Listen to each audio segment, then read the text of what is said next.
नमस्कार विद्यार्थी मित्रांनो, मी डॉक्टर गणेश शिंदे आपलं सर्वांचं करिअर ऑर्बिट अकॅडमीच्या या यूट्यूब चॅनलवरती स्वागत आहे। आजचा विषय हा महत्त्वाचा आहे। टी एक्झाम 2026 ला पहिल्याच प्रयत्नामध्ये कसं उत्तीर्ण व्हायचं आहे आणि हे जाणायचं आहे आपल्याला, तर आपल्याला हा व्हिडिओ शेवटपर्यंत बघायचा आहे, जेणेकरून आपल्याला एक्झाम 2026 ची तयारी करत असताना कोणत्या चुका टाळायच्या आहेत, महत्त्वपूर्ण बाब आहे आणि कोणत्या गोष्टीवर अधिक भर द्यायचा आहे, जेणेकरून आपण पहिल्याच प्रयत्नामध्ये टी 2026 ही उत्तीर्ण होणार आहोत। आतापर्यंत आपण बघितलं टी परीक्षेमध्ये हा पात्रतेची परीक्षा असून यामध्ये शिक्षक वृंद जे असतील किंवा जे भावी होणारे शिक्षक आहे यांना ह्या पात्रतेचा निकष हा पूर्णत्वास करता येत नाहीये किंवा पूर्णत्वास जात नाहीये।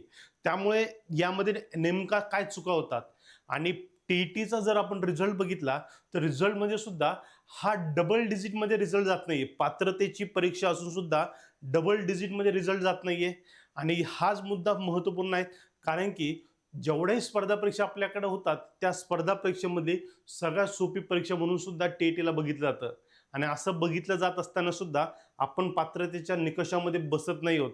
हा एक महत्त्वपूर्ण मुद्दा आहे। याला आपल्याला एक्झॅक्ट काय सोल्युशन काय असू शकतं हे आजच्या या व्हिडिओमध्ये आपण बघणार आहोत। त्यामुळे हा व्हिडिओ शेवटपर्यंत बघायचा आहे।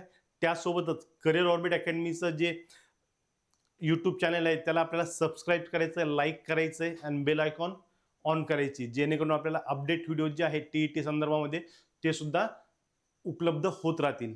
ठीक आहे, यामध्ये बघा आपण सगळ्यात महत्त्वाचा विषय काय की पहिल्याच प्रयत्नामध्ये ही परीक्षा उत्तीर्ण कशी करायची आहे आणि आपण बघितलंय की टीईटीचा ह्या वर्षीचा रिझल्ट सुद्धा काय मागच्या वेळेसपेक्षा थोडासा पात्रता निकष हे थोडेसे वरती गेलेत आणि त्यानुसार रिझल्ट हा लागला आहे।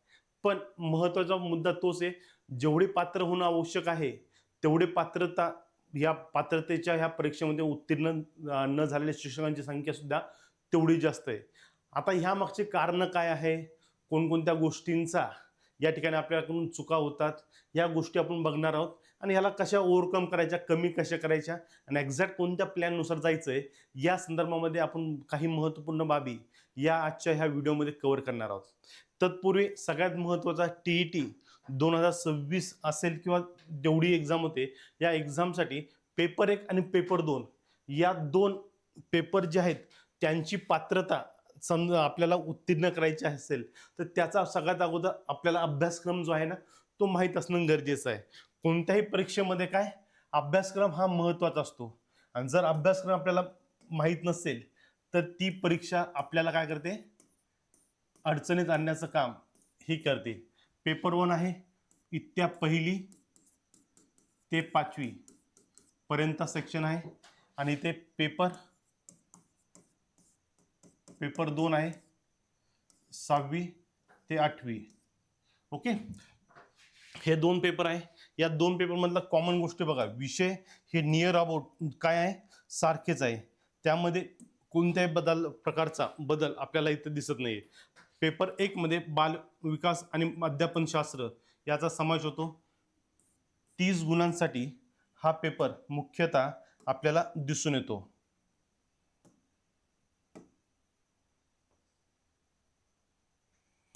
30 गुणांसाठी आहे। त्यानंतर भाषा 1 पेपर 1 म्हणजे भाषा 1 जो पेपर आहे त्यातला मराठी हा आपण घेतो आणि बाकी इंग्रजी, उर्दू, बंगाली, गुजराती, तेलुगू, कन्नड, हिंदी हे विषय सुद्धा आपण घेऊ शकतो जर आपल्याकडे या संदर्भातली माहिती किंवा संदर्भ ग्रंथ किंवा मार्गदर्शन उपलब्ध असेल तर आपण यातले कोणताही विषय आपण घेऊ शकतो फर्स्ट पेपर म्हणून। 30 गुणांसाठी असणार आहे। भाषा 2 हा पेपर इंग्रजी आणि मराठी दोनपैकी एक भाषा आपण निवडतोय, त्यापैकी वरती भाषा 1 मध्ये जर आपण मराठी घेतला असेल तर भाषा 2 हा आपला इंग्रजीचा असणार आहे। त्यानंतर गणित आणि परिसर अभ्यास हा पेपर 1 मधला हा विषय असणार आहे आणि प्रत्येकी आपण बघितलं 30 गुणांसाठी आहे आणि टोटल एकूण 150 प्रश्न 150 गुण असं इथलचं गणित या ठिकाणी आपल्याला दिसून येतं आणि यासाठी वेळ सुद्धा आपल्याला 2.5 तासाचा म्हणजे 150 मिनिटाचा वेळ आपल्याला या परीक्षेसाठी उपलब्ध असतो। पेपर सेकंडकडे तुम्ही आलात, पेपर सेकंड सुद्धा सेम आहे, बाल विकास व अध्यापनशास्त्र आहे। हा विषय सुद्धा आपल्याला किती मार्कासाठी आहे, जवळपास 30 मार्कासाठी आहे। भाषा पेपर 1 जो 6वी ते 8वी साठी आहे, त्यामध्ये आपण मराठी विषय घेतोय आणि बाकीचे विषय सुद्धा आपल्याला पर्यायी आहे ते सुद्धा 30 गुणांसाठी, भाषा 2 इंग्रजी किंवा मराठी 30 गुणांसाठी. त्यानंतर या ठिकाणी आपल्याला जो सेकंड पेपर आहे, या सेकंड पेपरमध्ये 2 ऑप्शन असतात. आपलं BSc झालं असेल त्यानंतर B.Ed केलं असेल किंवा BA झालं त्यानंतर B.Ed केलं असेल, असे जे आहेत यांच्यासाठी हा महत्त्वाचा आहे. कारण की यामध्ये तुम्हाला गणित आणि विज्ञान, जर तुमचं BSc वगैरे झालं असेल तर तुम्हाला गणित आणि विज्ञान हा विषय तुम्हाला या ठिकाणी घेणं गरजेचं आहे शिक्षणासाठी. गणित आणि विज्ञान, आणि यासाठी आपल्याला किती मार्क आहे? 60 मार्क आहे. किंवा ऑप्शन काय आहे, तुम्ही सामाजिक शास्त्र हा विषय घेऊ शकतो, आणि यामध्ये सामाजिक शास्त्र हा विषय घेत असाल तर तुम्हाला त्यासाठी सुद्धा 60 मार्क आहे. म्हणजे तुम्हाला 2 पैकी एक विषय घेतला तर त्याच्यावरती 60 प्रश्न हे आपल्याला विचारले जाणार आहेत. हे काय शुअर आहेत. त्यामुळे ह्या 60 प्रश्न हे अत्यंत महत्त्वाचे. पेपर सेकंडमध्ये आपण पेपर सेकंडची तयारी करत असाल तर आपण त्याकडे विशेष लक्ष देणं गरजेचं आहे. आणि इथे सुद्धा काय 150 गुण आहेत. 150 गुण, 150 क्वेश्चन्स आपल्याला या ठिकाणी विचारला, म्हणजे प्रत्येक प्रश्न हा एका मार्कासाठी असणार आहेत. आणि याचं सगळ्यात महत्त्वाची गोष्ट काय आहे की याची मुख्यतः आपल्याला ही परीक्षा पात्रतेची आहे. कशाची आहे? पात्रता प्राप्त करायची आहे. आणि ह्यामध्ये मिनिमम आपल्याला 90 मार्क्स मिळणं गरजेचं आहे. किती मार्क मिळणं गरजेचं आहे? 90 मार्क. म्हणजे 90 मार्क्स पडत असतील तर आपण ह्या परीक्षेमध्ये पात्र ठरतो. त्यामुळे ह्या परीक्षेला पात्र कसं ठरावं हा एक महत्त्वाचा मुद्दा आहे. आणि यासाठी हा व्हिडिओ त्याला डेडिकेटेड असणार आहे. ओके. यामध्ये बघा सगळ्यात महत्त्वाची गोष्ट ती म्हणजे काय की करिअर ऑर्बिट अकॅडमीच्या माध्यमातून 2026 साठी आपली पहिली बॅच जी आहे ती आहे लाईव्ह प्लस रेकॉर्डेड स्वरूपामध्ये आहे. पेपर 1 जो आहे त्यामध्ये आपल्याला 1299, पेपर 2 1299, आणि जर एकत्रित घेत असेल आपण तर 1999 मध्ये आपल्याला ही बॅच उपलब्ध आहे. बॅच ही 11 मार्चपासून सुरू झालेली, लक्षात ठेवा. 11 मार्चपासून आपली ही बॅच सुरू झाली आहे. आणि याचा सगळ्यात महत्त्वाचं वैशिष्ट्य एक्सपर्ट फॅकल्टी वगैरे आहेत. याशिवाय लाईव्ह प्लस रेकॉर्डेड क्लासेस होणार आहे आपले. याचा एक्झाम माइंडसेटनुसार आपल्या इथलच्या एक्झाम माइंडसेटला समोर ठेवून आपलं पूर्ण प्रिपरेशन करून घेतलं जाणार आहे. त्यानंतर पेपर सॉल्विंग स्ट्रॅटेजी काय असावी, पेपर कशा पद्धतीने एक्झाम हॉलमध्ये सोडवले जावे याची एक स्ट्रॅटेजी आपण इथं शिकणार आहोत. पूर्ण फुल लेंथ टेस्ट जी आहे सर्वसमावेशक घटकांना घेऊन आपल्या ह्या टेस्ट होणार आहेत. यासोबत रिव्हिजन स्ट्रॅटेजी असणार आहे. त्यानंतर एक्झाम ओरिएंटेड क्वेश्चन्स असणार आहे. प्रॅक्टिस आपण घेतल्यानं म्हणजे आपण एक टेस्ट सिरीजसुद्धा कंडक्ट करणार आहोत. त्यामुळे हे करिअर ऑर्बिट अकॅडमीच्या माध्यमातून जे आपल्याला कोर्सेस आहे ते कोर्सेस अतिशय माफक दरामध्ये आहे. आणि सगळ्यात महत्त्वाचं म्हणजे तुम्हाला एक्सपर्ट फॅकल्टी इथं उपलब्ध आहे. अनलिमिटेड वॉच टाईम आहे. तुम्हाला 6 महिन्यापर्यंत व्हॅलिडिटी या ठिकाणी उपलब्ध असणार आहे. डाऊट सेशन असणार आहे, त्याचबरोबर मेंटरशिप असणार आहे. अशा बऱ्याचशा सुविधा आपल्याला ह्या TET 2026च्या बॅचमध्ये ह्या उपलब्ध असणार आहेत. आता ह्यातला सगळ्यात महत्त्वाचा, ज्यासाठी आपला आजचा व्हिडिओ हा महत्त्वाचा मानला जातो आणि आपल्याला हा व्हिडिओ शेवटपर्यंत बघायचा आहे, याचं मुख्य कारण काय, आपण ज्या चुका करतो त्याला आपण बघणार आहोत. यामध्ये सगळ्यात महत्त्वाची गोष्ट काय आपल्याला बदलायची आहे ती म्हणजे आपली मानसिकता. माइंडसेट जो आहे तो आपल्याला चेंज करायचा आहे. मानसिकता बदलणे हे गरजेचं आहे. कारण की आपल्यापैकी बरेचसे जण जे आहेत जे ऑलरेडी सेवेमध्ये आहेत आणि ते आता ह्या परीक्षेसाठी येत आहे. आणि ह्या परीक्षेसाठी 2027 पर्यंत 2 वर्षाचा कालावधी हा दिलेला आहे. म्हणजे 2027 पर्यंत जवळपास जे सेवेमध्ये आहेत त्यांना ही परीक्षा उत्पात्र होणं हे गरजेचं मानलं गेलेलं आहे. त्यामुळे ह्या 2 वर्षाच्या कालावधीमध्ये आपल्याला ही परीक्षा एनी हाऊ कंडिशन पात्र व्हायची आहे. पण एवढा वेळ आपल्याला लावायचा आहे का? नाही. ह्याच वर्षीच्या परीक्षेमध्ये आपला रिझल्ट हा पॉझिटिव्ह येणार यासाठी आपण पूर्णतः एफर्ट्स घेणार आहोत. आणि ह्यासाठी सगळ्यात महत्त्वाची गोष्ट काय, आपली मानसिकता, माइंडसेट बदलणं गरजेचं आहे. कारण की आपल्याला परीक्षा देऊन बराच कालावधी झाला. ज्यावेळेस तुम्ही यामध्ये या सर्व्हिसेसमध्ये एंट्री केली, शिक्षक म्हणून तुम्ही सुरुवात केली, त्यावेळेस तुम्ही इतरांना पछाडून तुमच्या क्षमतेच्या आधारावरती तुम्ही ह्या पदावरती शिक्षक बनून नियुक्त झाला होता. पण त्यानंतरच्या कालावधीमध्ये TET ही परीक्षा अस्तित्वात नव्हती. त्यामुळे झालं काय की तुम्हाला व्यवस्थित पद्धतीने तुम्ही शिक्षणाकडे, मुलांना शिकवण्याकडे विशेष लक्ष दिलं. पण आताच्या परिस्थितीमध्ये तुम्हाला ही पात्रता परीक्षा देणं आलं. मग आता ही पात्रता परीक्षा, तुमचा जो माइंडसेट जुना होता तो माइंडसेट आता बदलला आहे. मग ह्या परीक्षेच्या अनुसरून आपल्याला अभ्यास करत असताना आपण चुका काय करतो, पहिले माइंडसेट आपल्याला बदलायचा आहे आपला, की आपण काय चुका करतो. सगळ्यात पहिली आणि महत्त्वाची चूक काय आहे, की 82 ते 90 गुण. 82 ते 90 गुण काय प्रकार आहे, कारण की आपल्याला 150 पैकी किती, 150 पैकी आपल्याला 90 गुण घ्यायचे आहेत. जर आपण ओपन कॅटेगरीमध्ये असाल तर 90 गुणासाठी आपला मेन टार्गेट होतो आपल्याला 90 मार्क मिळवायचे. आणि दुसऱ्या कॅटेगरीमध्ये असाल तर 82 मार्काचा आपल्याला कट ऑफ असतो, की 82 मार्क मिनिमम झाले म्हणजे आपण टीईटी परीक्षा उत्तीर्ण होणार आहे. आपलं उद्दिष्ट आणि ध्येय हे फक्त आणि फक्त काय असतं, ही मार्क, ह्या मार्काला आपल्याला एनी हाऊ कंडिशन टच करायचं, जेणेकरून आपली ही परीक्षा उत्तीर्ण करता येईल. मात्र आपला हाच माइंडसेट आपल्याला घेऊन डुबतो, कारण की आपणच आपल्या मर्यादा ह्या फिक्स केलेल्या आहेत. आणि ह्या मर्यादा जर फिक्स केल्या तर याचा परिणाम सुद्धा मर्यादित असणार आहे. तुम्ही 90 मार्कात तयारी करताल तर तुम्हाला 80 पडणार. जर तुम्ही 110 मार्कात तयारी करणार तर तुम्हाला 90 पडणार. मग आपल्याला तयारी करत असताना आपलं टार्गेट काय असावं, 150 मार्क असावं. 150 मार्क जे आहेत यापैकी आपल्याला जास्तीत जास्त मार्क कसे पडतील आणि 150 मार्क कसे कव्हर होतील यावरती आपला फोकस असावा. आणि जे नवीन विद्यार्थी असतील किंवा जे शिक्षक नोंद असतील यांचा प्रॉब्लेम काय होतोय, त्यांचं मुख्य पात्रता परीक्षा आहे. त्यामुळे पात्र आपल्याला फक्त एवढ्या मार्काने पात्र व्हायचं आहे, तर आपण फक्त माइंडसेटमध्ये आपण 90 आणि 82 हे 2च मार्क चालतात. आणि ह्या मार्काला आपण पकडल्यामुळे आपले मार्क जे आहेत याच्यात जवळपास पडतात आणि आपण पात्रतेच्या निकषामध्ये उत्तीर्ण होत नाही होत. त्यामुळे पात्रता करायची आहे तर आपल्याला ह्या मार्कांचा विचार करायचा आहे. सगळ्यात पहिली जी दुरुस्ती करायची ती म्हणजे आपल्या माइंडसेटमध्ये 90 मार्कांसाठी न जाता 150 मार्कासाठी जायचं आहे. दुसरी ही परीक्षा काय पात्रताच्या संदर्भात आहे, म्हणजे तुम्हाला पात्रता मिळवायची आहे. टीईटी परीक्षा तुम्हाला सुरुवातीला म्हणलो, टीईटी परीक्षा ही सगळ्यात सोपी परीक्षा आहे. तुम्हाला पात्रतेचे गुण हे तुम्हाला क्रॉस करायचे आणि पात्रताचे गुण क्रॉस झाले म्हणजे तुमचा रिझल्ट हा येतोय. त्यामुळे पात्रता जो आहे या पात्रता हा आपला निकष आहे. त्यामुळे पात्रता मिळवण्यासाठी आपल्याला कसे मार्क मिळवता येतील यावरती विशेष लक्ष करायचं आहे. त्यामुळे ह्याचा विचार न करता आपण याचा विचार करणार आहोत 150 गुणांपैकी 150 गुणांचा. आणि 150 गुणांचा विचार केल्यानंतर आपल्याला 130, 140 किंवा 120 मार्क हे नक्कीच पडणार. ओके. त्यानंतर दुसरं सगळ्यात महत्त्वाचं निवेदन.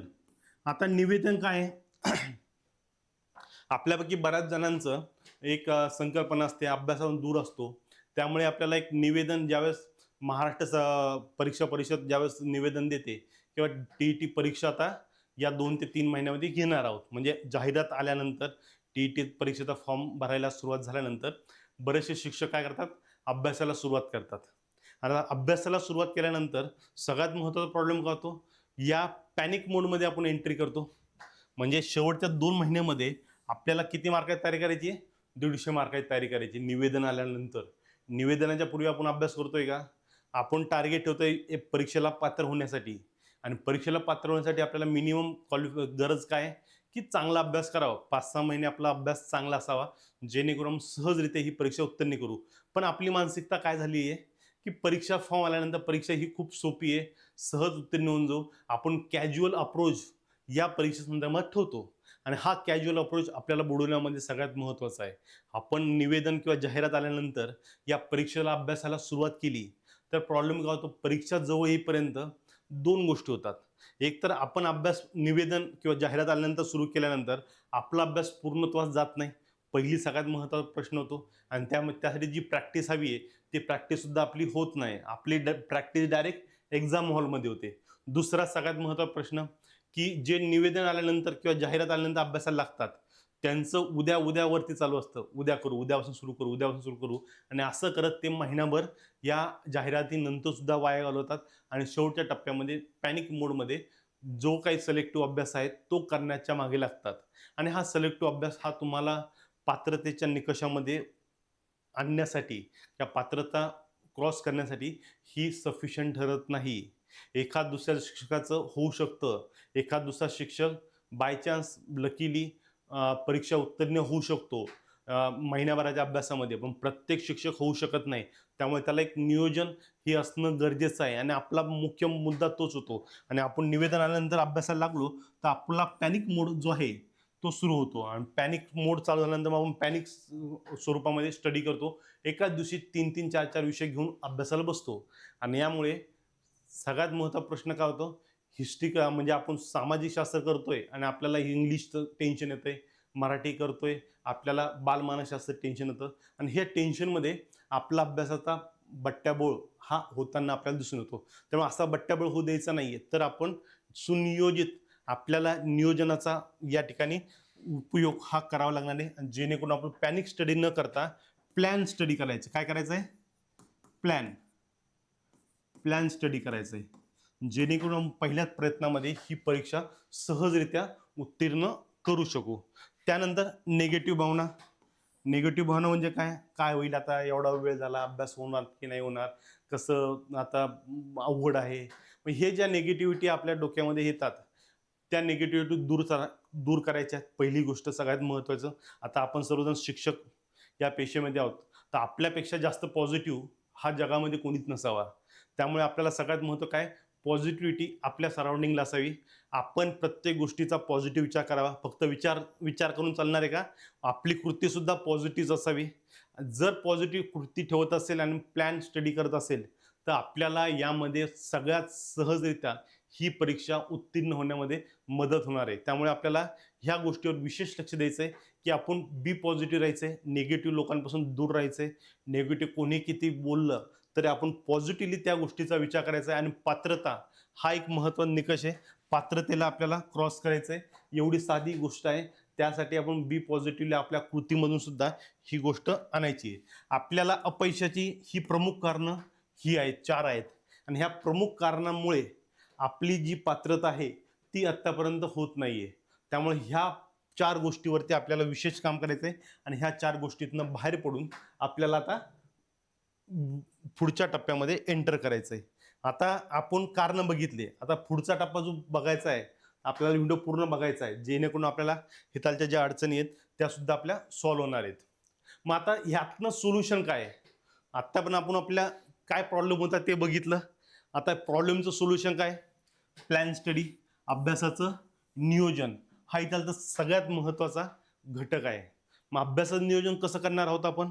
यामध्ये सगळ्यात महत्त्वाचं परीक्षा पद्धती ही आपल्याला माहीत असावी. एक्झाम पॅटर्न काय आहे? आपण एक्झाम पॅटर्नला कशा पद्धतीने हाताळतोय? यामध्ये पात्रता निकष किती आहे? विषय किती आहे? अभ्यासक्रम काय आहे? हे आपल्याला एकंदरीत माहीत असणं गरजेचं आहे. पण महाराष्ट्र परीक्षा परिषद जी आहे, या परीक्षा परिषदेमध्ये ज्यावेळेस आपला सिलेबस दिला गेला, सिलेबसमध्ये सगळ्यात महत्त्वपूर्ण बाब काय होती? त्यांनी फक्त टॉपिक सांगितले. टॉपिक काय? म्हणजे बालमानसशास्त्र व अध्यापनशास्त्र. यानंतर दुसरा म्हणजे आपल्या लँग्वेजेस घेतल्या. तिसरा म्हणजे इंग्रजी, मराठी आणि इतर लँग्वेजेसचा समावेश केला गेला. चौथा म्हणजे गणित घेतला. नंतर परिसर अभ्यास घेतला. हा पहिल्या पेपरमध्ये. दुसऱ्या पेपरमध्ये काय सांगितलं त्यांनी? सेम विषय. आता सामाजिक शास्त्र आणि गणित आणि विज्ञान हे 60 मार्क्ससाठी ठेवले गेले. मग आता हिथंच मेन मुद्दा आहे की आत्तापर्यंतचा जो सिलेबस डिझाईन केला गेला आहे, सिलेबस करत असताना परीक्षा पद्धतीमध्ये त्यांनी डिटेलिंग दिली नाहीये. फक्त हेडिंग दिली आणि मागच्या ज्या 5-6 वर्षामध्ये जेवढे पेपर झाले त्या पेपरवरनं एकंदरीत काय केलं, एक अभ्यासक्रम जो आहे तो आपल्याला जो गुगलवरती किंवा इतरत्र जो दिसतो तो त्या प्रश्नपत्रिकेच्या आधारावरती हा आणला गेलेला आहे. म्हणजे डिफाईन असा अभ्यासक्रम आपल्याला दिलेला नाहीये. त्यामुळे एक्झाम पॅटर्न लक्षात ठेवायचा आहे. एक्झाममध्ये येणाऱ्या प्रश्नांचं स्वरूप कसं आहे ते समजून घ्यायचं आणि त्या आधारावरती आपल्या अभ्यासाची स्ट्रॅटेजी ही बनवली आवश्यक आहे. आणि ह्या एक्झाम पॅटर्न जो आहे, एक्झाम पॅटर्नला समोर ठेवून आपला अभ्यास सुद्धा असणं गरजेचं आहे. म्हणजे अभ्यासक्रम लक्षात ठेवायचा आहे, त्याला काय काय गरजेचं आहे ते बघायचं आहे आणि परीक्षा पद्धती मागच्या 8-10 वर्षामध्ये कसे प्रश्न आलेत, म्हणजेच काय PYQ विश्लेषण जे आहे ते आपल्याला करायचं आहे. PYQ विश्लेषण हे कोणत्याही परीक्षेमध्ये सगळ्यात महत्त्वाचं आहे. PYQ म्हणजे काय? प्रिव्हियस इयर क्वेश्चन्स पेपर जे आहेत ते आपल्याला सुव्यवस्थित पद्धतीने चांगल्या पद्धतीने समजून घ्यायचे आहेत. कारण की जर तुम्ही बालमानसशास्त्र करताय तर बालमानसशास्त्रावर जर 50-60 प्रश्न आलेत, ते 50-60 प्रश्न कसे आलेत त्यातले प्रश्न किती रिपीट होतात, कशा पद्धतीने रिपीट होतात, ही गोष्ट सुद्धा आपल्याला समजून घेणं गरजेचं आहे. जर आपल्याला ह्या PYQचं पॅटर्न समजत असेल, एक्झाममध्ये प्रश्न कसे येतात, कसे प्रश्न येत आहे, त्यानंतर रिपीट होत आहे का, रिपीट होत आहे का, अजून त्यामध्ये काय वेगळं होऊ शकतं, असू शकतं, या सगळ्या गोष्टींचा आपल्याला या ठिकाणी काय करायचं आहे, अभ्यास हा करायचा आहे. त्यामुळे PYQ विश्लेषण हा कोणत्याही परीक्षेचा काय क्रक्स असतो. आणि जर तो आपला चांगला असेल तर यामध्ये दरवर्षी परीक्षेमध्ये आपल्याला 30 ते 40% प्रश्न हे आपल्या ओळखीचे दिसतील. त्यामुळे PYQ याला विशेष भर आपल्याला ह्यामध्ये द्यायचा आहे. यानंतर सगळ्यात महत्त्वाचा संदर्भ ग्रंथ. आता संदर्भ ग्रंथाच्या संदर्भात काय आहे, की आता आपली परीक्षा ही पात्रतेची आहे आणि मुख्यतः ही आपल्या शालेय शिक्षणाशी संबंधित आहे. आता संदर्भ ग्रंथ करत असताना बरेचसे विद्यार्थी मी लायब्ररीजमध्ये बघतो किंवा ते घरी अभ्यास करताना बघतो, की ह्यांच्याकडे संदर्भ ग्रंथ म्हणलं की त्यांनी मोठमोठी जाडी जाडी पुस्तकं आपल्यासोबत रेफर करायला सुरुवात करतात. आणि जर तुम्ही PYQ क्वेश्चन बघितले तर तुम्हाला एवढी जाडी पुस्तक बघण्याची गरज नाही आहे. विशेषतः पेपर सेकंडमध्ये जो सामाजिक शास्त्र असेल किंवा गणित विज्ञान असेल, या भागाचा अभ्यास करत असताना मुलं साधारणतः संदर्भ ग्रंथ हा रेफर करतात आणि हे मुख्यतः स्पर्धा परीक्षे संबंधित असतात. आता स्पर्धा परीक्षे संबंधित असले तरी आपल्याला एवढ्या मोठ्या पुस्तकाची गरज आहे का? सगळ्यात महत्त्वाचा प्रश्न, एवढे जाडी पुस्तकं वाचायची का? म्हणजे आपण ज्या विभागावरती 5 ते 6 प्रश्न विचारले जातात त्यासाठी आपण 500-600 पेजेसचं पुस्तक वाचणं योग्य आहे का? हा सगळ्यात महत्त्वाचा प्रश्न स्वतःला विचारणं गरजेचं आहे. त्यामुळे संदर्भ ग्रंथच्या खूप जास्त मागं न पळता आपल्याला सिलेक्टिव्ह संदर्भ ग्रंथांमध्ये कशा पद्धतीने आपल्याला नियोजन करता येऊ शकतं आणि आपला अभ्यास, आपल्या परीक्षा ह्या कशा संदर्भात आहे, स्टेट बोर्डच्या संदर्भात आहे, परीक्षा आपल्या बोर्डाच्या संदर्भात, महाराष्ट्र बोर्डाच्या संदर्भात आहे. त्यामुळे अभ्यास करत असताना आपला जो मुख्य जो मुद्दा आहे, स्पर्धा परीक्षेच्या पुस्तकांचं वैशिष्ट्य वेगळं आहे. ते त्या परीक्षेच्या अनुषंगाने निर्माण केले गेलेले आहेत. MPSC पुस्तक MPSCच्या परीक्षांना समोर ठेवून केलेत. TETच्या संदर्भामध्ये असं कोणतंही पुस्तक मार्केटमध्ये ते फक्त TETच्या परीक्षेच्या अनुरूप आहेत असे नावाने भरपूर प्रसिद्ध झालेत. पण त्यांच्यातला मॅटर बघितला तर तो मॅटर पूर्णतः स्पर्धा परीक्षेत असतो. त्यामुळे हे वाचत असताना थोडंसं लक्षपूर्वक बघायचं आहे. 1500 पेजेसचे पुस्तकं डोळे झाकून वाचायची नाही आहेत. त्याला आपल्याला सुव्यवस्थित पद्धतीने आपल्या गरजेनुसार आपल्याला त्याचा उपयोग करायचा आहे. ते सगळ्यात महत्त्वाचं आहे. आणि हे करत असताना डोळे म्हणजे काय म्हणजे डोळे बंद करून फॉलो कोणालाही करायचं नाही. संदर्भ ग्रंथांना मर्यादित स्वरूपात ठेवायचं आहे. जेवढे गरजेचं आहे तेवढंच, त्यापेक्षा जास्त करायचं नाही. विनाकारण या पुस्तकांच्या मागे पळायचं नाहीये. त्यानंतर स्टेट बोर्ड सगळ्यात महत्त्वाचा संदर्भ ग्रंथ आहे. स्टेट बोर्ड मग तुम्ही 4थीपासून घ्या, 4थीपासून 10वी पर्यंतचे स्टेट बोर्ड जे आहेत हे तुम्हाला खूप चांगल्या पद्धतीने माहीत असणं गरजेचं आहे. प्रश्न ह्या स्टेट बोर्डमध्ये तुम्हाला डायरेक्टली येत आहे आणि स्टेट बोर्डचा जर तुमचा अभ्यास चांगला असेल तर परीक्षा उत्तीर्ण होणं सहज शक्य आहे. त्यामुळे तुम्हाला ह्या गोष्टीकडे विशेष लक्ष देत आहे. स्टेट बोर्डकडे. स्टेट बोर्ड तुम्हाला पुढे घेऊन जाण्यासाठी सगळ्यात महत्त्वपूर्ण घटक म्हणून सुद्धा बघितला जातो. त्यामुळे स्टेट बोर्डचा अभ्यास हा आपल्याला पेपर 1 आणि पेपर 2 यासाठी सगळ्यात महत्त्वाचा आहे. याला आपल्याला फोकस करायचं आहे. आणि ह्या व्यतिरिक्त करिअर ऑर्बिट अकॅडमीच्या काही नोट्स आहेत, ज्या नोट्स तुम्हाला उपलब्ध होणार आहेत. मग ह्या स्टेट बोर्डच्या पण असतील आणि इतर संदर्भ ग्रंथ जे तुम्हाला म्हणतोय सगळेच वाचायचे नाही आहे. आपल्याला संदर्भ ग्रंथाला मर्यादित करायचं आहे. जिथं गरज आहे तिथंच, जिथं गरज नाही तिथं नाही. त्यामुळे आपण करिअर ऑर्बिट अकॅडमीच्या माध्यमातून सुद्धा आपण ज्या नोट्स देणार आहोत त्या मोर दॅन सफिशियंट असणार आहेत तुमच्यासाठी.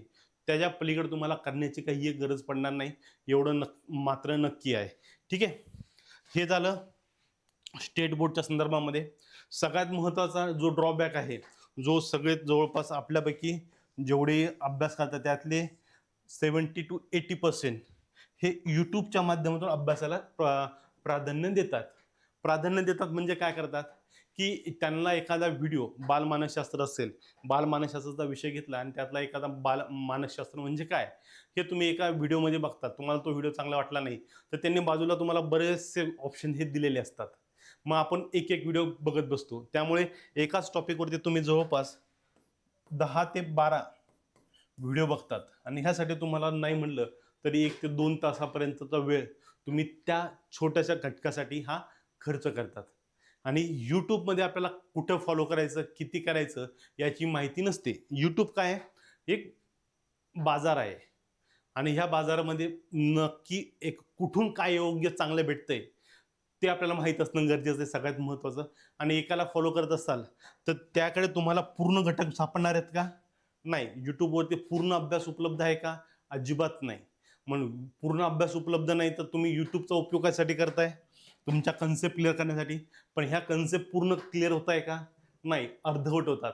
त्यासाठी तुम्ही पर्यायी ऑप्शनकडे जाता आणि त्यामध्ये तुमचा वेळ जो आहे, हा जो टाईम आहे ना, हा सगळ्यात महत्त्वाचा आहे आणि हा टाईम तुम्ही गमावताय आणि यानंतर तुम्ही पॅनिक मोडमध्ये शिफ्ट होतात निवेदन आल्यानंतर.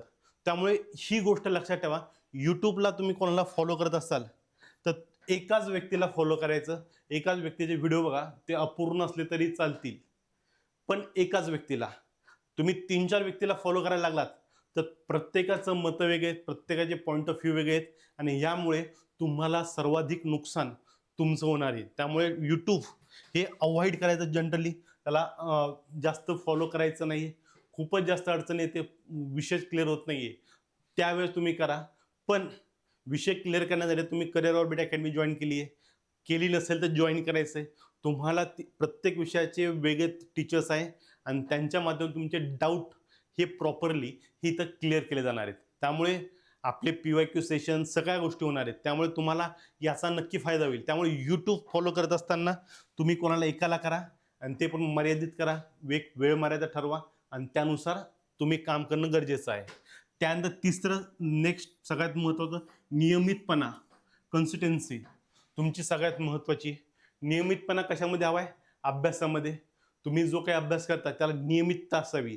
तुम्ही 5 तास अभ्यास करताय तर 5 तास तुम्हाला डेलीमध्ये एनी हाऊ कंडिशन झालाच पाहिजे.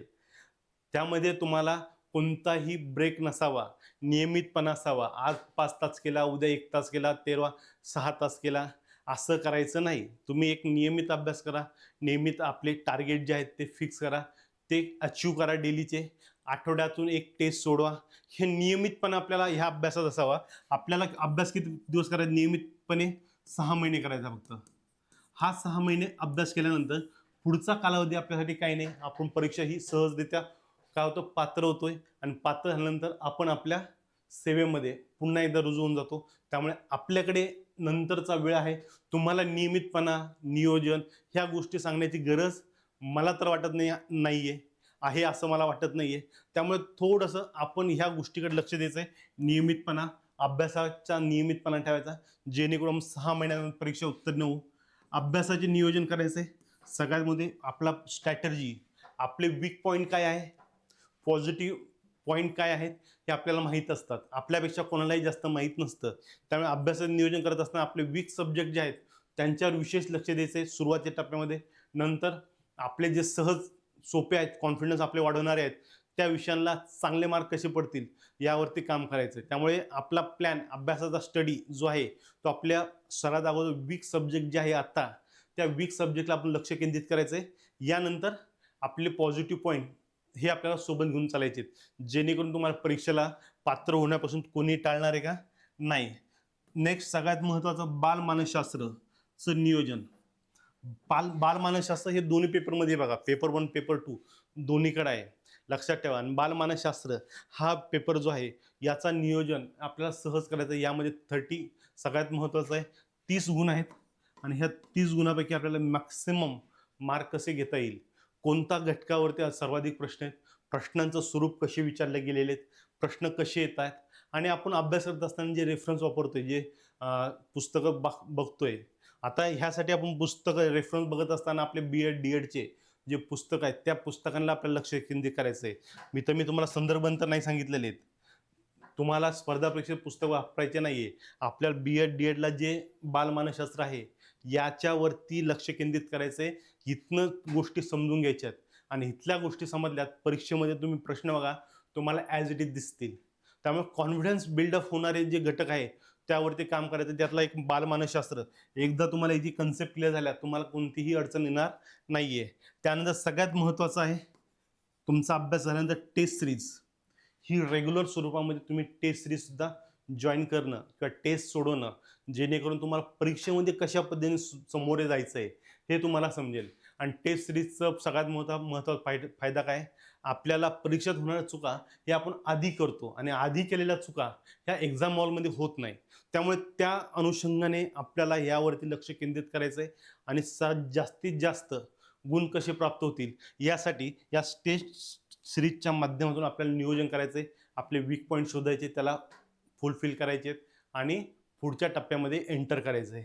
ठीक आहे, इथून व्यवस्थित समजते सगळ्यांना. अभ्यासाचं नियोजन खूप साधं आणि सरळ आहे. आणि सगळ्यात महत्त्वाचं बघा, आपल्याकडे state board batch, career orbit अकॅडमीचं स्टेट बोर्ड बॅच आहे. ती तुम्हाला स्पर्धा परीक्षा असेल किंवा TET असेल यासाठी सर्वोत्तम स्वरूपाचं आपल्याला हे सिरीज आहे. आपलं रेकॉर्डेड स्वरूपामध्ये 6वी ते 12वीचे लेक्चर्स आपण घेतले जात आहे आणि PDF नोट्ससुद्धा या बॅचमध्ये उपलब्ध आहेत. यामध्ये याची फी जी आहे 1199 आहे. यामध्ये अनलिमिटेड वॉच टाईम आहे, मॉक टेस्ट आहे, PDF नोट्स आहे आणि व्हॅलिडिटी 1 वर्षापर्यंत आपल्याला व्हॅलिडिटी इथं उपलब्ध आहे. म्हणजे 1 वर्षापर्यंत या सगळ्या गोष्टी आपल्याला उपलब्ध असणार आहे. हा क्रमांक आहे, कॉन्टॅक्ट नंबर. या कॉन्टॅक्ट नंबर तुम्हाला संपर्क साधायचा आहे आणि बॅच ही जॉईन करायची आहे. आणि सगळ्यात महत्त्वाचं म्हणजे TET 2026 बॅच नंबर 1 आहे. लाईव्ह प्लस रेकॉर्डेड लेक्चर चालू आहे आपले. पहिला पेपर, दुसरा पेपर, तिसरा पेपर हे तिन्ही पेपर आहे. पहिले प्रत्येकी 1299ला आहे आणि एकत्रित घेतले तर 1999ला हा पेपर आपला उपलब्ध आहे. हा पेपर आपला 11 मार्चपासून सुरू झाला आहे. सगळ्यात महत्त्वाचं 11 मार्चपासून हा पेपर सुरू झाला आहे. आणि आपले लाईव्ह लेक्चर्स जे आहेत हे संध्याकाळच्या वेळेमध्ये होतात. बऱ्याचशा शिक्षकांचं म्हणणं होतं की बाबा संध्याकाळची वेळ जेणेकरून ते अवेलेबल राहतील. संध्याकाळी 6 ते आपला 9, पावणे 9 पर्यंत आपले लेक्चर्स हे आपण कंडक्ट केले जातात. बालमानसशास्त्र असेल, इंग्लिश असेल, त्यानंतर गणित असेल, हे विषय आपण प्रामुख्याने आता सुरू केलेत.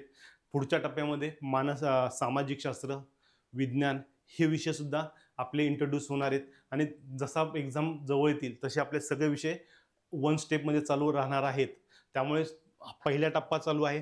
त्यामुळे ह्या महिन्यामध्ये तरी आपला वेळ जो आहे तो वेळ जास्तीत जास्त द्यायचा आहे ह्या परीक्षेला. आणि संध्याकाळी 6 ते 9 या वेळेमध्ये आपले लाईव्ह लेक्चर्स आहे. प्रत्येक सब्जेक्टमध्ये आपले डिफरंट फॅकल्टी आहेत आणि सगळ्यांचे अनुभव या परीक्षेसंदर्भात आहे. परीक्षेत उत्तीर्ण झालेले प्राध्यापक आहेत. त्यामुळे तुम्हाला ह्या परीक्षेमध्ये यश मिळवण्यामध्ये नक्कीच यश त्यांच्या म्हणजे सहकार्य त्यांचं तुम्हाला लाभेल. यासोबत करिअर ऑर्बिट टीमसुद्धा तुमच्यासाठी उपलब्ध असणार आहे. तुम्हाला कोणताही डाऊट येत असेल तर तुम्हाला खाली दिलेला जो नंबर आहे या नंबरवर तुम्ही संपर्क साधू शकतात. 8956366227 हा माझा स्वतःचा नंबर आहे. तुम्हाला काही डाऊट असेल तर तुम्ही मला स्वतःला सुद्धा कॉन्टॅक्ट करू शकतात. तुम्हाला तुमचे कॉल मुख्यतः माझ्याकडे आल्यानंतर मी उचलणार. जर बाहेर आले असेल, ऑफिसमध्ये आले तरी तुम्हाला कॉल बॅक जर तुम्हाला आवश्यक असेल तर तुम्हाला बोललं जाईल. ठीक आहे, या संदर्भात काही प्रश्न असेल, डाऊट्स असेल तर नक्की कमेंट करा आणि लेक्चर कसं वाटलं ते सुद्धा सांगताल. ठीक आहे, चालेल. Thank you very much.